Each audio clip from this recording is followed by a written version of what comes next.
আসসালামু আলাইকুম। ইতিমধ্যেই ঢাকা বিশ্ববিদ্যালয়ের বি ইউনিটের পরীক্ষা হয়ে গিয়েছে। আমরা ঢাকা বিশ্ববিদ্যালয়ের বি ইউনিটের ইংরেজি প্রশ্নের সমাধান নিয়ে আপনাদের সামনে হাজির হয়েছি। প্রথম প্রশ্নটাই বলতেছে যে ডিভিয়েট শব্দের সিনোনিম কি। আমরা যদি চারটা অপশনের দিকে খেয়াল করি, প্রথম অপশনটা হচ্ছে কন্টিনিউ, এর অর্থ হচ্ছে চলমান। দ্বিতীয় অপশনটা হচ্ছে পারভেট, যার অর্থ হচ্ছে প্রবেশ করা। তাহলে আমাদের ডিবেট অর্থ হচ্ছে পথভ্রষ্ট, তার সাথে এখনো মিলেনি। যদি আমরা সি নাম্বার অপশনটা দিকে খেয়াল করি, এটা হচ্ছে ডাইভার্জ। তাহলে এইটার সাথে আমাদের অর্থের মিনিংটা পুরোপুরি মিলে গেছে। এটার অর্থ হচ্ছে পথভ্রষ্ট হওয়া। আর ডি নাম্বার অর্থ হচ্ছে অল্টারনেট, অল্টারনেট অর্থ হচ্ছে বিকল্প। তাহলে আমাদের আনসার হচ্ছে সি। ওকে, তাহলে আমরা যদি এখন আমাদের 2 নম্বর প্রশ্নের দিকে একটু খেয়াল করি, এখানে বলা আছে যে identify the figure of speech. এখানে ফিগার অফ স্পিচ বলতে ইংরেজি ভাষায় কিছু ধরনের লিটারালি টার্ম রয়েছে। এগুলো হচ্ছে যেমন মেটাফর, আইরনি, সিমিলি। তাহলে আমরা এখন একটু প্রশ্নের দিকে যাই। এখানে বলা আছে যে he has the heart of gold, তার মানে একটা স্বর্ণের বা সোনার হৃদয় রয়েছে। হৃদয়টা কখনো সোনার হতে পারে না, তাহলে এটা রূপক ব্যবহার করা হয়েছে। তাহলে ইংরেজিতে এইটাকে আমরা মেটাফর হিসেবে চিনি। তাহলে এখানে 2 নম্বর প্রশ্নের আনসারটা হচ্ছে এ। এখন যদি আমরা 3 নাম্বারটার দিকে তাকাই, তাহলে এটা হচ্ছে অপশনটা, মানে প্রশ্নটা হচ্ছে কোল্ড ফিট। এই কোল্ড ফিট এটা হচ্ছে একটা ইডিয়ম অ্যান্ড ফ্রেজ। হ্যাঁ, যার যেমন আমরা ইডিয়ম অ্যান্ড ফ্রেজে পড়েছি ক্যাটস অ্যান্ড ডগস, যার অর্থ হয় মুষলধারে বৃষ্টি, কিন্তু কুকুরগুলো, বিড়ালগুলো হয় না। ঠিক তেমন এখানেও কোল্ড ফিট অর্থ হচ্ছে খুব বেশি নার্ভাস হয়ে যাওয়া। তাহলে আমাদের সি নাম্বার অপশনটা হচ্ছে টু বিকাম নার্ভাস। হ্যাঁ, মানে কি নার্ভাস হয়ে যাওয়া। তাহলে 3 নাম্বারের আনসারটা হচ্ছে সি। এখন যদি আমরা 4 নাম্বারের দিকে তাকাই, এটা হচ্ছে সম্পূর্ণ একটা পিওর গ্রামার থেকে প্রশ্নটা চলে আসছে। এখন যদি আমরা এখানে তাকাই, যে বলা হচ্ছে যে many people dash fake নিউজেস on social media, তারপর হুইচ বলা আছে, তারপর আরেকটা গ্যাপ দেওয়া আছে। এখানে বলা আছে by checking carefully the source of information. এখন যদি অপশনগুলোর দিকে আমরা একটু তাকাই, এখানে বলা আছে স্প্রেড, তার মানে আমরা বুঝতে পারবো যে এখানে বলা হচ্ছে যে অনেক মানুষ ফেক নিউজ ছড়ায় সোশ্যাল মিডিয়াতে। তাহলে এটা একটা অ্যাক্টিভ সেন্সে হবে। তারপরে বলা আছে যে হুইচ, এটা দ্বারা এখানে নিউজগুলোকে কে মডিফাই করতেছে, তার অ্যান্টিসিডেন্ট হচ্ছে ফেক নিউজ, আর এটা প্রনাউন হিসেবে হুইচ ইউজ করা হয়েছে।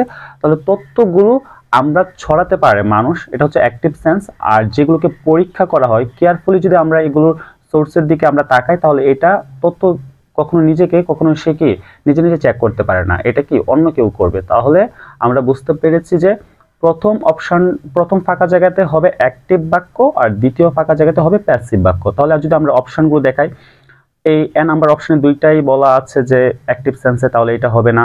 বি নাম্বারে অ্যাক্টিভ সেন্স, এটা হবে না। কিন্তু সি নাম্বারের দিকে যদি আমরা তাকাই, তাহলে এখানে দেখা যাচ্ছে যে স্প্রেড প্রথম অ্যাক্টিভ, তারপর দ্বিতীয় গ্যাপের বা এখানে বলা হচ্ছে ক্যান বি আইডেন্টিফাইড। তাহলে আমরা জানি যে মডাল ভার্বের পরে যদি বি থাকে, তারপর যদি ভার্বের বি থ্রি ফর্ম থাকে, তাহলে এটা প্যাসিভ হয়। তাহলে এটার আনসারটা হবে সি। যেমন কি মেনি পিপল স্প্রেড, মানে ছড়াচ্ছে, অনেক মানুষ ছড়াচ্ছে ফেক নিউজ, মিথ্যা সংবাদ অন সোশ্যাল মিডিয়া, সামাজিক মাধ্যমে। হুইচ ক্যান বি আইডেন্টিফাইড, যেগুলোকে আইডেন্টিফাইড করা যাবে, মানে তারা নিজেরা আইডেন্টিফাইড হবে না, আমরা কেউ করব বা একটা অথরিটি করবে। By checking carefully the source of information, আমরা তথ্যগুলো যদি মূল উৎসগুলোর দিকে তাকাই, তাহলে আমরা এটা বুঝতে পারবো এটা কি সত্য কিনা মিথ্যা নিউজ। ওকে, এখন যদি আমরা পরের প্রশ্নটার দিকে তাকাই, এটা নর্মালি চলে আসছে যে পরের প্রশ্নটা হচ্ছে যে certain serious diseases can be successfully treated. বলা আছে যে কিছু গুরুতর অসুস্থ বা রোগ ক্যান বি সাকসেসফুলি ট্রিটেড, এটাকে কি খুব ভালোভাবে কি ট্রিট করা যাবে। এটা এখন dash detected in initial stage, যদি আমরা শুরুতেই কি এটাকে আমরা ডিটেক্ট করতে পারি, শনাক্ত করতে পারি। তাহলে এখানে যদি আমরা ইফটা বসাই, তাহলে সবচেয়ে সুন্দরভাবে বসতেছে, কারণ এটা হচ্ছে এরকম হয়ে গেছে মিনিংটা। যদি আমরা একটা রোগকে শুরুর পর্যায়ে ধরতে পারি, তাহলে এটা কি করতে পারবো, আমরা সাকসেসফুলি ট্রিট করতে পারবো বা এটা চিকিৎসা করতে পারবো। তাহলে আনসার হবে ইফ। আর এখন ইফ হবে, আনসারটা হবে ইফ। ওকে, আনসারটা ইফ হবে। আর লেস্ট কেন হবে না, কারণ আমরা জানি বাক্যে লেস্ট থাকলে একটা শুড বসে, আর বাকিগুলো গ্রামাটিক্যালের কারণে হবে না। এখন তারপরেরটা হচ্ছে, পরেরটার দিকে একটু আমরা তাকাই। তো এখানে বলা আছে যে I dash to call the customer service of my bank all morning but I cannot get through। মিনিংটা অর্থ হচ্ছে যে আমি আমার ব্যাংকের কাস্টমার সার্ভিসের কাছে কি আমি যোগাযোগ করার চেষ্টা করেছিলাম, কিন্তু আমি পারিনি।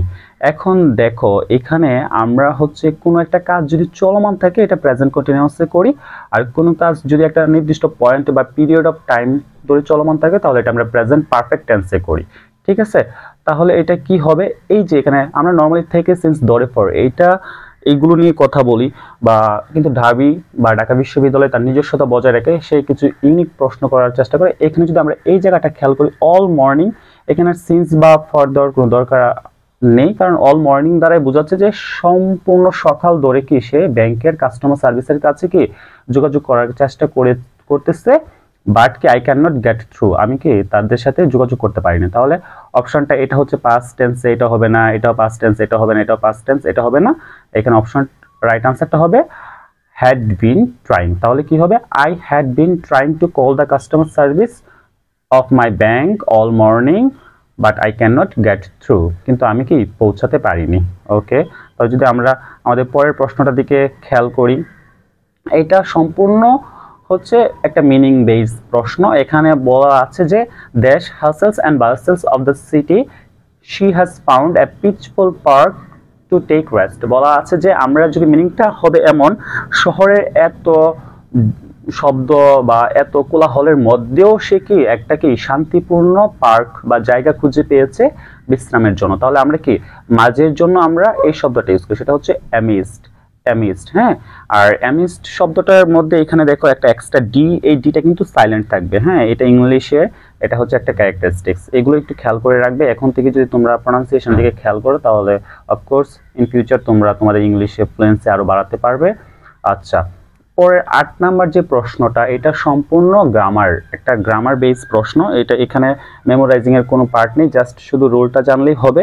আমরা জানি যে কন্ডিশনের রুলস, হ্যাঁ, কন্ডিশনের থার্ড কন্ডিশনের যে রুলসটা এটা এখানে অ্যাপ্লাই হবে। এখানে যদি খেয়াল করো যে if Rana had not been imprisoned, বলতেছে রানা যদি ইমপ্রিজন্ড বা কারাগারে বন্দি না থাকতো, হি ড্যাশ এ হিরো, সে কি হিরো হয়ে যেত। এখন দেখো আমরা জানি এটা থার্ড কন্ডিশন কেন হবে, হ্যাড এর পরে যদি ভার্বের বি থ্রি ফর্ম থাকে তাহলে এখানে হ্যাড কি অক্সিলারি হিসেবে বসছে, মেইন ভার্ব না। যদি মেইন ভার্ব হতো তাহলে এখানে সেকেন্ড কন্ডিশন হতো। যেহেতু পাস্ট পারফেক্ট টেন্সের কথা বলা আছে, এটা পাস্ট পারফেক্ট টেন্সের টেসিভ বাক্য, আমরা জানি ই প্লাস পাস্ট পারফেক্ট হলে থার্ড কন্ডিশন হয়। আর থার্ড কন্ডিশন তাহলে কি হবে, সাবজেক্টের পরে একটা উড কুড তারপর বা মাইট হবে, তারপর একটা হ্যাভ হবে, তারপর কি বাড়বে বি থ্রি ফর্ম হবে। তাহলে এখানে দেখো হ্যাডের পরে হ্যাভ নাই, উড আছে, এখানে কিন্তু হ্যাভ আছে, উড নটটা জাস্ট এখানে মিনিং এর জন্য চলে আসছে, পরে হ্যাভ ঠিকই আছে, আবার বাড়বে বি থ্রি আছে। তাহলে আনসারটা হবে বি নাম্বার। হ্যাঁ, আর সি কেন হবে না, এখানে উইল আছে যেটা, আর বাকি দুইটা আমাদের কি কন্ডিশনের রুলসে পড়ে না।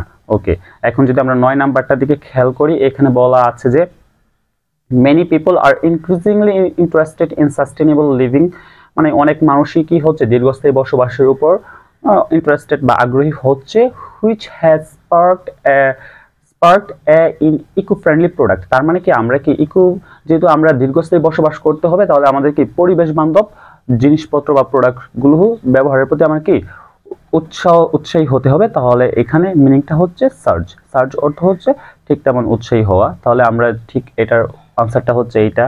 তারপরে রয়েছে আমাদের 10 নাম্বার প্রশ্ন।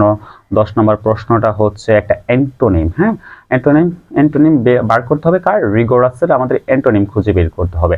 রিগোরাস শব্দটার অর্থ হচ্ছে একদম আটসাট, যেটা কোনো মানে একটু আটসাট এরকম একটা মিনিং দেয়। তাহলে এটার অ্যান্টোনিমটা কি হবে, যেটা একটু ধুলা ডালা অথবা যেটা একটু নরম বা ফ্লেক্সিবল এরকম মিনিং বোঝায়। তাহলে আনসারটা হবে ফ্লেক্সিবল, ও এইটা হবে। হ্যাঁ, আনসারটা হবে ফ্লেক্সিবল, এইটা রাইট হবে। এইটা ওইটা বলে দাগ পড়ে গেছে, এটা দিকে ফোকাস করবে না।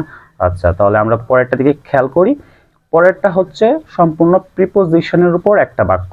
এখানে বলা আছে মিট মি, আমার সাথে দেখা করো বা সাক্ষাৎ করবা dash at metro station by half an hour, আধা ঘন্টার মধ্যে আমার সাথে দেখা করবে। এখানে তাহলে কি হয়, ছোট স্থানের আগে আমরা কি জানি অ্যাট বসে। তাহলে meet me at metro station by half an hour, আধা ঘন্টার মধ্যে আমার সাথে দেখা করবে। ওকে, তারপর 12 নম্বর অপশন রয়েছে। 12 নম্বর প্রশ্নে কি বলা আছে, বলা আছে dash I M A minor, I could not drive yet. এটা হচ্ছে তোমরা এইচএসসি তে যে পড়েছিলে স্পেশাল ওয়ার্ড অ্যান্ড ফ্রেজ, এখান থেকে চলে আসছে প্রশ্নটা।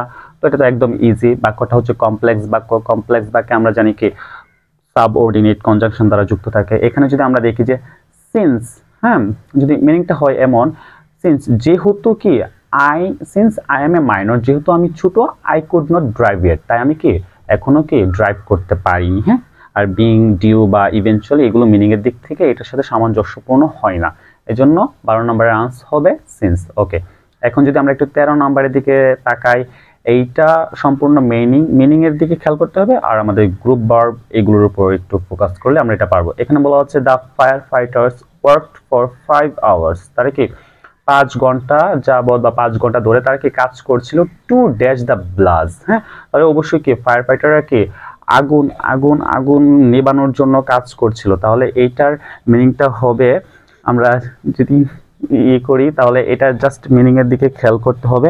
মিনিং এর দিকে খেয়াল করলে এখানে তোমরা এটা পেয়ে যাবা। এটা হচ্ছে আমরা জানি কি পুট আউট। পুট আউট অর্থ হচ্ছে আগুন নেবানো। তাহলে কি ফায়ার ফাইটার্সরা কি 5 ঘন্টা যাবত কাজ করেছিল আগুন নেবানোর জন্য। ওকে, এখন হচ্ছে 14 নম্বর প্রশ্ন। আচ্ছা, 14 নম্বর প্রশ্নটা হচ্ছে he went to the hospital dash. হ্যাঁ, আফটার বলা আছে, এখানে কি একটা প্রিপোজিশন দেওয়া আছে। তো আমরা অলরেডি এটা ইন্টারমিডিয়েটে পড়িয়েছি যে প্রিপোজিশনের পরে ভার্বের সাথে আইএনজি হয়। হ্যাঁ, তাহলে এখানে জাস্ট একটা ভার্ব নিব, তারপর ভার্বের সাথে যেখানে আইএনজি আছে সেটাই হবে। এখানে দেখো আমরা জানি একটা বি একটা ভার্ব আছে, বি ভার্বের সাথে আইএনজি হলে বিং হয়ে যায়। ঠিক তেমন I went to hospital after being hit on my head with bottle. হ্যাঁ, বোতল দ্বারা আঘাত পাওয়ার পর কি আমি হসপিটালে গিয়েছিলাম।